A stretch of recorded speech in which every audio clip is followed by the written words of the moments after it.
7 वर्षीय बेटी दूसरी कक्षा में प्रवेश पा गई। क्लास में हमेशा से अव्वल आती रही है। पिछले दिनों तनख्वाह मिली तो मैं उसे नई स्कूल ड्रेस और जूते दिलवाने के लिए बाजार ले गया। बेटी ने जूते लेने से ये कहकर मना कर दिया कि पुराने जूतों को बस थोड़ी सी मरम्मत की ज़रूरत है, वो अभी इस साल काम दे सकते हैं। अपने जूतों की बजाय उसने मुझे अपने दादा की कमज़ोर हो चुकी नज़र के लिए नया चश्मा बनवाने को कहा।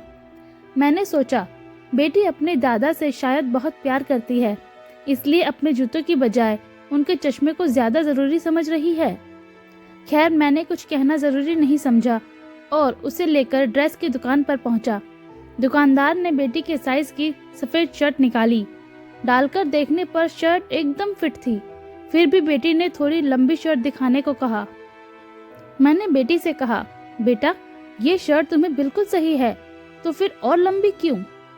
बेटी ने कहा, पिताजी मुझे शर्ट स्कर्ट के अंदर ही डालनी होती है, इसलिए थोड़ी लंबी भी होगी तो कोई फर्क नहीं पड़ेगा, लेकिन यही शर्ट मुझे अगली क्लास में भी काम आ जाएगी। पिछली वाली शर्ट भी अभी भी नई जैसी ही पड़ी है, लेकिन छोटी होने की वजह से मैं उसे पहन नहीं पा रही। मैं खामोश रहा। घर आते वक्त मैंने बेटी से पूछा, तुम्हें ये सब बातें कौन सिखाता है बेटा? बेटी ने कहा, पिताजी मैं अक्सर देखती हूँ कि कभी माँ अपनी साड़ी छोड़कर तो कभी आप अपने जूतों को छोड़कर हमेशा मेरी किताबों और कपड़ों पर पैसे खर्च कर दिया करते हैं।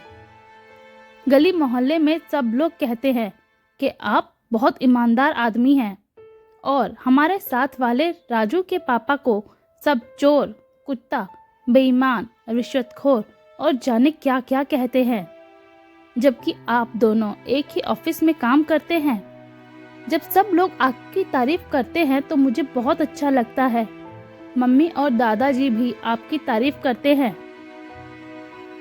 पिताजी मैं चाहती हूँ कि मुझे कभी जीवन में नए कपड़े, नए जूते मिले या ना मिले, लेकिन कोई आपको चोर, बेईमान, रिश्वतखोर या कुत्ता ना कहे।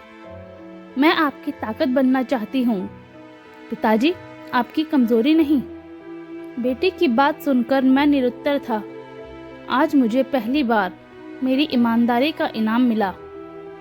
आज बहुत दिनों बाद आंखों में खुशी, गर्व और सम्मान के आंसू थे। सदैव प्रसन्न रहिए, जो प्राप्त है पर्याप्त है। धन्यवाद।